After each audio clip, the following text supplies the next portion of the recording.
What is going on, YouTube? Welcome back to Fireside Rangers. I'm your host, Eric Wilson. Today, joined by my co-host, Anthony Rivardo. Today, we got a couple things to talk about, mostly about the Rangers' defensive core. Apparently, a Braden Schneider contract is imminent at this point, and Jacob Trouba is causing more problems. So we're going to dive into this, but before we do, make sure you guys like, subscribe, ring that bell so you don't miss notification, leave your thoughts down in the comment section below. Be sure to follow us on all of our social media platforms at Fireside Rangers.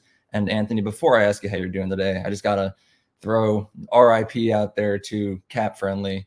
It's officially gone non-public and has been privatized by the Washington Capitals. So that's tough. The Caps got so mad that we swept them that they went and took away everyone's favorite assistant GM mode simulator. So boo. But Anthony, how you doing today?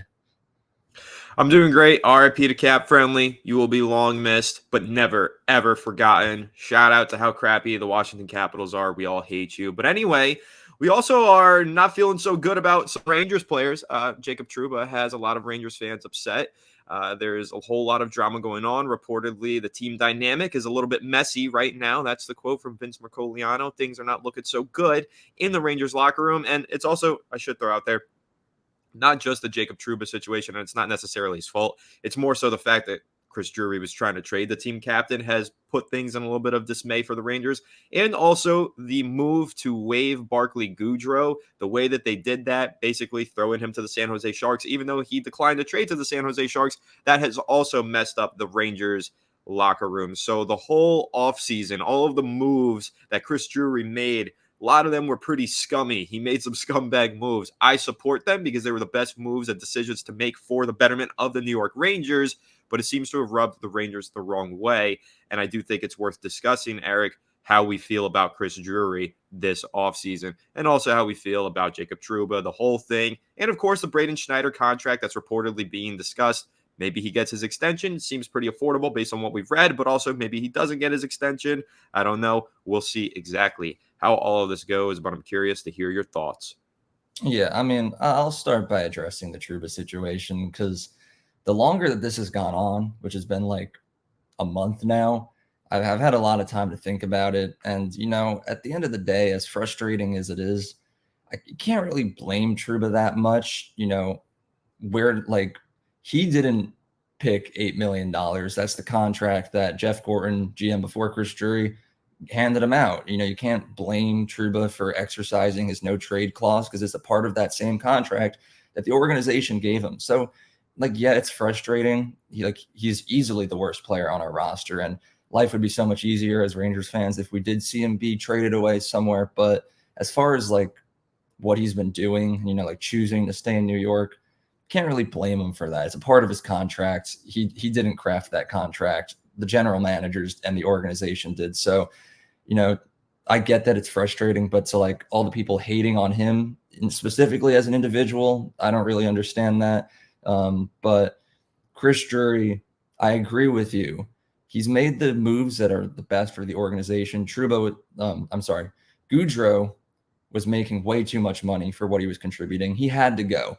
It's unfortunate that he got sent to a team that he didn't want to go to, kind of like a cutthroat move by Drury, but he had to go somewhere. Who knows? Maybe San Jose was the only team that was willing to take on that full $3.6 million cap hit. You had to get it done. Like I said before, Jacob Trouba, worst player on the team, and he's making $8 million. So yeah, even if he is the captain, I don't blame Drury for trying to get rid of him. The problem I have with Chris Drury right now is just the way that it's all been handled and the way that it's been so publicized. This whole inner workings, trying to trade Trouba away, the no trade clause and him wanting to stay because of his wife. There's no reason that we should even know this information right now. We're just two random fans who happen to have a podcast. And I feel like I know way too much about the situation. That's only definitely adding fuel to the fire. We try to be a little respectful about it, but there's a lot of fans out there who are, making threats to Drury and his wife, coming after the organization and just taking this whole situation way out of control. So Drury, I don't blame you for the moves that you've been making. They're the right moves for the team, but there's no need for a lot of this extra drama that's been added into it, making everything public and just because now it's just kind of embarrassing. Now you got to sit there as GM saying, yes, I did try to trade my captain and I failed. So now not only do I look like I have no heart. It also looks like I'm an idiot and I don't know how to do my job. So that's pretty much my feelings about the Trouba situation, and more specifically the Drury situation. But I don't know if you have any feelings about that. My feelings are pretty similar to yours. I don't hold anything against Jacob Trouba. He has a personal thing going on between he and his wife that we really shouldn't know this much information about. I believe it was the New York Post that revealed this information. I think they did the right thing in revealing it. They got some hot information and, they're a reputable source, so might as well put it out there.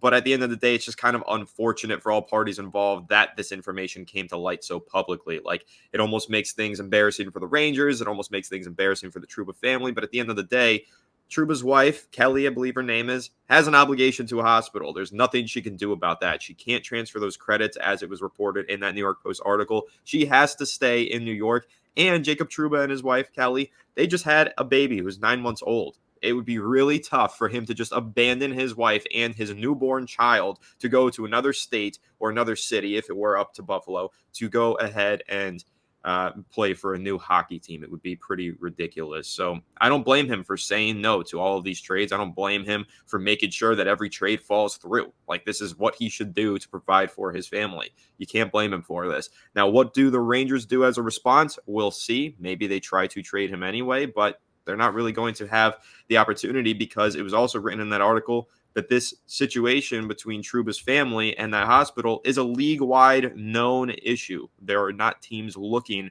to trade him or bring on an unhappy player or a player who refuses to play for them because he has an obligation in the city of New York. So nobody's going to trade for Jacob Trouba out of respect to Jacob Trouba and his family, and the Rangers aren't going to be able to do it. So we kind of just have to let it go, I think. I don't think there is any opportunity for Trouba to get moved, and so Rangers fans need to just accept that he's going to be on this roster this year, and it's going to be up to Peter Laviolette to decide how much he's going to play. We don't really want to see Jacob Trouba on the ice this year. We were not happy about the way that he played this past season, especially during the postseason. Also, keep in mind that a lot of the times he was playing poorly, he was also playing injured. Perhaps when he's healthy next year, he could play a little bit better, because if you guys do remember, at the very beginning of the regular season, we were talking about how Jacob Trouba was having a resurgent season. He was playing a whole lot better. I know Colin mentioned that in a recent episode, how Trouba was actually balling out in the first few weeks of the season, and then we saw a significant drop-off in his production. Again, a lot of that had to do with the fact that he was playing injured. So maybe he bounces back this year, plays with a chip on his shoulder after this whole offseason drama and saga. Totally possible. But at the end of the day, he could be a healthy scratch. He could be a reserve. He could be a backup. If Peter Laviolette wants to take the captain's patch, throw it on someone else's chest, and make Jacob Trouba a healthy scratch, he has every right and ability to do that. And we do have young prospects and scratch defensemen who could move into the starting roles. We've got Zach Jones, who I think is going to start this year anyway because of the loss of Eric Gustafsson. And you also have Matthew Robertson, who's gotten regular season playing time for the Rangers in the past. Maybe they give him a chance. Then they make a trade for somebody at the deadline, bring in a more capable defenseman who's been a veteran starting throughout the season. That is an option. Jacob Trouba doesn't need to play this year, but he also doesn't need to be traded away. He will play because he is probably better than some of these prospects, but we'll see how well he plays. Maybe he plays better this year, increases his trade value next season. This doesn't have to just be looked at as a loss for the Rangers. I don't think the cup window is ending after this upcoming season. I think it will still be open in the following year. So maybe trading away Jacob Trouba next offseason and recouping an even better player and more picks and value if he plays better this season could end up making this whole thing look like a long-term win for the Rangers. So again, frustrating situation right now, messy situation right now. Locker room seems to be peeved by the way that Chris Drury has moved this offseason, but in the long run, you can't discount the fact that this might end up being a blessing in disguise for the New York Rangers next offseason. I think that's a perspective that not many people have shared or not many people have and possess right now, but I do think it's worth noting. As for Chris Drury, my take on it is he's being a cutthroat GM. He's making the moves for the betterment of the New York Rangers. Yes, he's rubbing people the wrong way. You know what will solve that? Winning. None of this crap matters as long as the Rangers are winning, and I still am confident in Peter Laviolette. I'm still confident in the Rangers' core players. I still think they're going to be a successful hockey team this season. Will they win the President's Trophy? I'm not sure about that because they have lost a few players this year, but will they still be a good playoff team? They should be. Absolutely. This team is still really good. So once they start winning games, and if Jacob Trouba's on the ice for those wins, rallying the troops with the captain's patch on his chest, all this stuff is going to be forgotten about like 2 months into the regular season. Nobody's going to care about it anymore. Winning is the cure to everything in sports. And that's all that matters here for the New York Rangers, is that they continue to win. So again, everybody's peeved in the locker room. Things are a little bit messy right now. Give it some time. Maybe they make a blockbuster trade between now and the start of the regular season. Maybe they bring in a defenseman who plays alongside Trouba and boosts Trouba's productivity. Maybe Trouba resurges because he's playing alongside a better player now. There are so many things that can happen between now and the regular season that I'm not overly concerned by the mess that's been made in the locker room. And again, the Goudreau move, I totally support. Yes, it was a little bit dirty. Barclay Goudreau's pissed off, hates the Rangers now. Okay, don't care. Goodbye. Go play for San Jose. Doesn't matter to me. Sure, maybe the players feel like he was done dirty. Whatever. Once you start winning, it does not matter. That's just really my take on it. So I think Drury's doing the right thing. I'm not thrilled with what he's done this offseason, just because I don't think he's made the necessary upgrades to the roster to boost our chances of beating a team like the Panthers next season. But at the end of the day, there was only so much he could do with limited salary cap space and big-time free agents needing contracts next year. Igor, Lafreniere, the list goes on, Keandre Miller. These guys need to get paid next offseason. Drury is not looking at just the 2024 season. He's looking at 2025, 26, 27. He's looking ahead. And that's the number one thing that I've been saying all offseason, Eric. I need Drury to not just act like this is a 1 year and then it's all over type of situation. This team needs to sustain its winning. Yes, we want to get that cup and we want to get it right now, but we also don't want to just fall into the abyss of losing seasons for the next decade while failing to get that Stanley Cup as well. So I think that it is important. Drury has been a little bit patient and careful this offseason.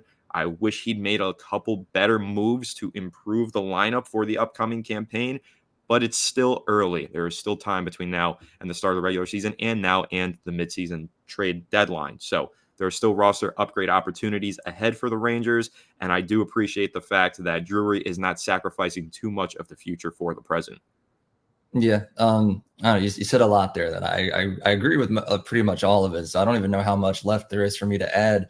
The only thing I'll just reiterate is, heading into the season, you have to assume that Jacob Trouba with 2 healthy ankles is going to be a lot better than Jacob Trouba with 1 healthy ankle. And the fact that New York sports fans, just in general, not even just the Rangers, just the entire state as a whole, we're just so crazy. We're up and down. Player has one bad game, we'll call for their head, but if they play good, we just all's forgiven. So who knows? Like, if Jacob Trouba has a solid first 2 months of the season, I'm sure everyone will just forget about this whole mess that we've been talking about. It is just a little frustrating. I wish that the topic of the video would either be like, could the Rangers trade Jacob Trouba, or should Jacob Trouba, or could Jacob Trouba bounce back this season, instead of like a defense of his personal life and everything. So that's still just going to leave like a bitter taste in my mouth from this summer, just thinking back to how hectic all this was and all the problems that were caused. But I'm going to be an optimist here, glass half full type of guy, and say he's going to be healthy. Maybe he'll bounce back, either have an incredible season and lead us to a Stanley Cup championship, or if he plays slightly better, increases his trade value, and then maybe we flip him at the deadline for a better defenseman, because right now his trade value has got to be at like an all-time low. No one's going to want to take him, especially like you said, knowing that he's going to be extremely unhappy no matter where he goes and might refuse to play or anything. So the situation's a little weird, not a lot of positive to talk about. We can hope for some positive outcomes in the future, but as of right now, the locker room's a little distraught, a little messy, but hopefully Laviolette can come in there, be a good coach, and rally the boys back together. But let's transition onto a more positive topic. Braden Schneider apparently has a contract coming on the way. The full quote from Vince Micagliano, word is that they're making progress with Schneider on a bridge deal, likely 2 or 3 years, with an average annual value in the range of $2.5 million. So I see some pros and cons to both of this. The immediate pro that I see is that it's very cheap. 2.5 million, a very respectable number. If we can get that for 3 years, I'd be more than happy, especially how you mentioned earlier, the Lafreniere extension's coming up next season, Igor extension. The season after that, I think, is Keandre Miller. If Kako's still around, he's going to need to be re-signed after this year. There's a lot of big name players coming up that are having breakout seasons and are going to need real big paydays. So to have as much cap space available as possible, definitely a pro. So the $2.5 million cap hit, I do think that's a bargain, and I'd be more than happy about it. The only con I see is that the Rangers do have this problem where they've done it a lot in the past, where they have these stars that are just starting to blossom and break out into like solid players, and then they sign them to these short bridge deals, and then as soon as those bridge deals end, they have to pay them like a massive pay raise. Like look at the Lafreniere situation, for example. Two years ago, we could have locked him up for like 6 or 7 years, probably around 4 or 5 million, like a long-term deal, mid-range number. But now, because we signed him to a 2-year bridge deal, gave him that extra time to prove himself and bump up his value. Now, when we sign him to that 6 or 7 year deal, it's going to be a lot more expensive than what we initially could have gotten him on. I make this reference a lot, and I don't like to because I don't like the New Jersey Devils, but I think the Jack Hughes contract is one of the best contracts in the entire NHL, where the Devils took a chance on the kid, signed him to a really long deal before he broke out, really cheap, and now all of a sudden he's over 100-point player, and the Devils have him at an absolute steal for long term. So obviously Schneider's not going to break out into a 100-point player, especially as a defenseman. I don't think he'll ever be in contention for a Norris Trophy nomination even, but I do get scared when I see all these bridge deals being handed out, because 2 years from now, what if Schneider's one of the best defensemen on the team, and now all of a sudden he's going to be asking for 8-9 million for 7 years, and we can't do that because of all these other massive contracts we have. So a part of me would like to see him be extended long term right now. Maybe, like I said before, a 6-year deal worth like 5 million, because then you don't have to worry about it for a while. But again, 2.5 million, very, very affordable. And for the situation we have with all the big extensions coming up, it might be the right choice. So I see the pros, I see the cons, but ultimately I like this deal. Yeah, you just hinted at exactly what I was going to bring up there. Ultimately, the reality of the situation is the Rangers have too many big-time contracts that they need to hand out next offseason, and they don't know what those contracts are going to look like just yet, because if Alexis Lafreniere explodes for an 85-point season in 2024-25, he's going to get paid a whole lot more, and you're not going to be able to afford him if you already signed Braden Schneider to a $5 million AAV deal. So I do think that the Rangers are smart to target a few of these players on these bridge deals. While I see the argument behind signing them long-term with a little bit higher AAV, get that, Eric, and I think that does make sense. It also does make sense for the Rangers to leave themselves with some flexibility to be able to sign their more important players to higher AAV long-term deals. And at the end of the day, I think with Braden Schneider, a player like this who's 22 years old, already very good, physical defenseman, if you sign him to this bridge deal right now, there's absolutely the opportunity where next offseason, you've got to pay Lafreniere more than you expected, or you got to pay Igor more than you expected. You sign those guys, get them under contract, and you still have Schneider under contract at $2.5 million. Maybe you trade him away. You bring in draft picks or prospects in return, and that's how you get younger while also maintaining your core of stars. So I do think that the Rangers, while, yes, I agree with you, probably would prefer to get a long-term deal done with Schneider since he is 22 years old, young, really talented player. I think at the end of the day, keeping that flexibility and making sure that you have the ability to extend your core stars and your most necessary players to your lineup is the number one piece of importance for the Rangers this offseason. And again, I think that's why they've been so patient and so frugal with their spending this summer, is to make sure that they set themselves up for a very big summer next year. Yeah, I mean, it's the smartest thing that we can do, just to like reiterate, like I do see the pros and the cons, but it's definitely in favor of this short-term contract, just because I would value Shesterkin and Lafreniere just a little bit more than Schneider. The only thing is just that I know that Schneider is going to have an increased role this upcoming season. If Jacob Trouba is on the team, I see him remaining as like a third pairing type of guy, where obviously Lindgren and Fox would be our number one.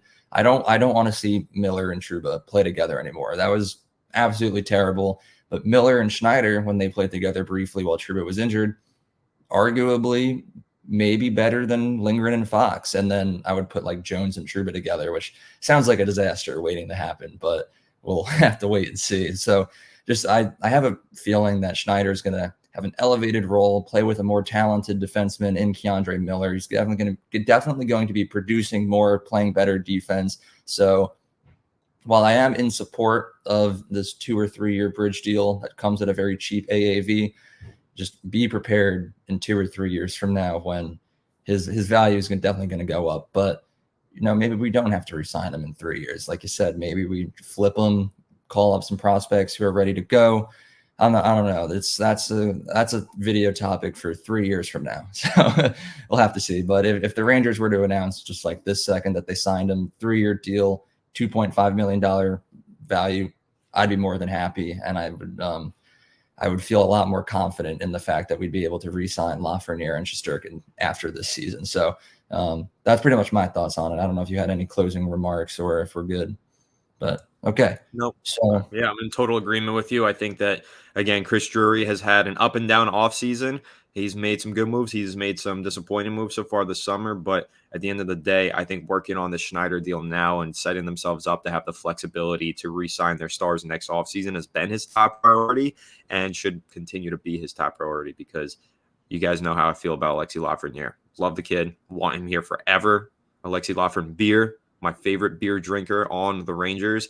I need this guy here under contract for a very long time. And if making sure that Schneider is on a bridge deal is the key to signing Lafreniere long-term, then sign Braden Schneider to that bridge deal.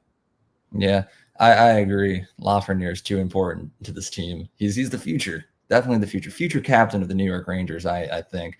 After they strip it from Trouba, give it to Trocheck, and then 5 years from now, Trocheck retires, that's when they give it to Lafreniere. Boom. I just predicted the future. But that about wraps up today's episode of Fireside Rangers. I know we talked about a couple controversial things here, the whole Trouba situation, what Schneider's contract could look like. We're curious to hear how you guys feel about them. So please leave your thoughts down in that comment section below. If you guys did enjoy today's video, please make sure that you like, subscribe, and you ring that bell so you don't miss notification. I forgot to say it in the intro, but the 2K special is coming soon. It's in the works, and we'll have that ready for you guys soon. The death of Cap Friendly may cause a little bit of a setback, but we're working on something. And lastly, be sure to follow us on all of our social media platforms at Fireside Rangers. Have a good one, and let's go Rangers.